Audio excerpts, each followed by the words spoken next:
Honorable Mazom. Thank you, Speaker, and thank you, Deputy President. Deputy President, unfortunately, Eskom's just announced that stage 2 load shedding is about to happen, so I hope we have enough time with the lights on that I can finish my question. Eskom also yesterday very patronisingly advised South Africans that we should wear warm clothes and make fires. And that will solve our electricity crisis during the winter months. I find that kind of statement unacceptable. And I think many South Africans, Deputy President, are now in a very similar situation, where we're wondering if this war room is anything more than a simple PR exercise that unfortunately has gone quite wrong. Because we stand here today not knowing what the situation with Medupi and Kusile is. All that we know is the deadline keeps getting moved further and further away. We know that our economy is suffering disastrous effects from this constant load shedding that we are being faced with. We haven't had a parliamentary briefing, not to the energy portfolio, not to public enterprises portfolio, as to what the actual role of the war room is. And we'd like to know from you, Deputy President, when are you going to give South Africans the kind of surety they so crave? And when are we going to have some kind of surety that we can give to our investors, both foreign and local, so that in some way our economy can grow and we can bypass this disastrous curve that we now find ourselves in? Because not only do we shed electricity every day, we shed jobs at an alarming rate. And something has to be done, Deputy President. And when you announced your war room, you will know that I and the Democratic Alliance welcome this, because we look to you as a beacon of light, if you'll pardon the pun, in a very dark time. But so far, Deputy President, you haven't given us much to be hopeful about.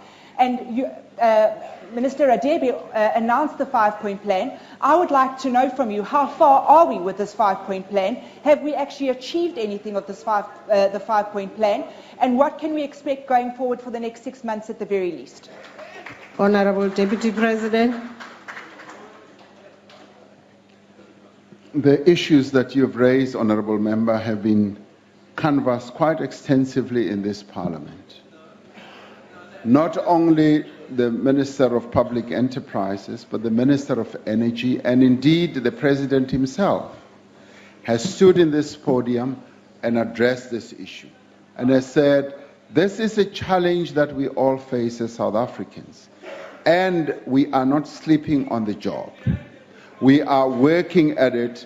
Now you raise the issue of the 5-point plan. One of the things, some of the things we've been doing in regard to the 5-point plan is to look at the challenge of maintenance. And so you know, with time we found that with regard to maintenance, there had been a bit of a slack, but the war room started focusing on that. And in the end, we found it was decided that your technical people, your managers, must now go to the power stations and work there. And the acting CEO has made it his job to go to each power station, or one power station after another, every Friday. So he's there, focused on the job, meaning that the task of maintenance of our power stations is being looked at. And remember that many of our power stations are 30 years and older, and they therefore need quite a lot of maintenance. And the original equipment manufacturers have been roped in quite extensively to work with Eskom to make sure that we maintain our power plants, our power stations, and this is being done on a programmatic basis. One of the things that has been looked at is the liquidity of Eskom. I mean, let's face it, Eskom has faced financial challenges, and the liquidity challenge has been addressed ad nauseum by Treasury. The Minister of Finance has stood here and has piloted a bill, as I was saying earlier. And we've had to look at the demand side. The demand side is something that is being looked at actively. How do we manage the demand side equation? And one of the other key and important things is to see how we bring in other independent power producers. Now we've signed agreements with those independent power producers. We are now going to rope them in so that they continue feeding the grid with the power that they produce. Now, we're also focusing on co-generators. Now, co-generation means that we are relying on other role players it could be companies and what have you, to come to the party to help us generate more energy. Now, at the same time, we're looking at Medupi, we're looking at Ngula, and we're looking at Kusile. And progress is being made on an ongoing basis. And yes, there have been rollouts in terms of time that we were not ready as we were meant to be, and there are quite a number of reasons for that. Part of that is that we lost some skills. Some of the people left the company, and therefore we've had to plug that hole. And let me give you the assurance that, yes, much as we are going through load shedding, that is going to be a problem that stays with us for the next year, 18 months to 2 years. That is something that we will not be able to run away from. But beyond that, South Africa will have sufficient energy.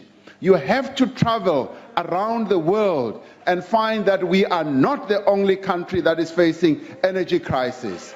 I promise you we are not.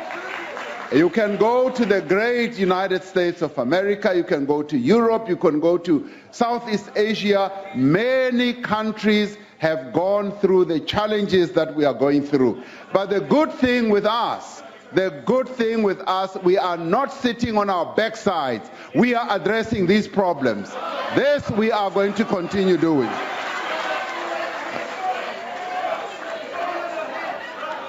Honorable Singh. Thank you, Honourable Speaker. I note that the Honourable Deputy President is in quite an aggressive mood this afternoon. I don't know what prompted it. Maybe he got up on the wrong side of the bed. But having said that, Honourable Speaker, Honourable Deputy President, we agree that yes, there are good professionals in SOEs, but they are few and far between. Because this is evidence from the number of suspensions that we've seen, the number of resignations that we've seen. You are fully aware of what happened at Eskom when the former chairperson of the board suspended 4 senior officials of Eskom, including the CEO. What is the outcome of that inquiry? Nothing will happen. In fact, the former CEO has been given a golden handshake. Now, Honourable Deputy President, this doesn't gel well with the public of South Africa and with us as members of Parliament when there's prima facie evidence for an inquiry, for people to be suspended, and then things are swept under the carpet and people are given golden handshakes. What is your view on this kind of practice that is taking place? Further, Honourable Deputy President, the whole issue of appointing people to these boards. If one has to look at the SOEs and the number of people that are appointed to these boards, a number of individuals are appointed on multiple boards. How can they do justice to serving on these boards when they are appointed on multiple boards? Something needs to be done about the appointment of board members and the appointment of managers, because it's not only about the 23 billion that you're going to give Eskom or any more money that's going to be thrown into SOEs, but it is about poor management in many of these SOEs. Thank you, Honourable Deputy. The Honorable Deputy President. Well, on the first issue of skills, let me just say, since his appointment, the acting CEO of Eskom has gone ahead to do something quite unique, because as soon as he was appointed, he combed the whole of Eskom for skills, and he found a number of young people who he has now put in a forum, the CEO's forum, skills, rare skills, engineering skills and environmental skills and so forth. And these are young people of all colors that he's now working with in a very focused way. And as he goes to each power station, he goes with these young people, and they are coming up with new, fresh ideas. Now, they have just recently qualified. Some of them have got maybe 3-5 years experience. Those who left had 20 years experience and so forth. And yes, we have lost those skills for a number of reasons, but he's focusing on restoring the capability of Eskom when it comes to technical and engineering capability of the electricity type. So that is being focused on, and that is why I said that the appointment of that type of CEO has been a shot in the arm of Eskom. So we are going to see some good things coming out of Eskom. That I promise you, because I've seen, and many of us have seen, how he works and how he functions. You talk about golden handshakes. Yes, the laws in our country dictate that when you have to, get rid of people, there are certain provisions that you've got to follow, certain laws. It may well appear like, yes, giving people golden handshakes and it's expensive. Yes, that may well be the case, but we've got to follow due process and the laws that we've got. And we think that in the end, when you're trying to secure a better future for the company, at times it may well be worth to go down this route. Yes, there are people who sit on multiple boards, and that we've become aware of. And because in terms of the Presidential Review Commission that looked at state-owned enterprises, we are reviewing the quality of board members that we would like to have in these state-owned enterprises. We are going to become more focused, we are going to become more choosy, we are going to look more introspectively at the skill base of those people so that we choose the best of breed. The best of breed must be people who will come into these boards and make a real meaningful contribution. They must not just bring their pretty faces, but they must bring the skills that they can bring to bear on these state-owned enterprises. So I welcome your suggestion in this regard, and it is something that we will continue to focus on to make sure that our boards get better for these state-owned enterprises.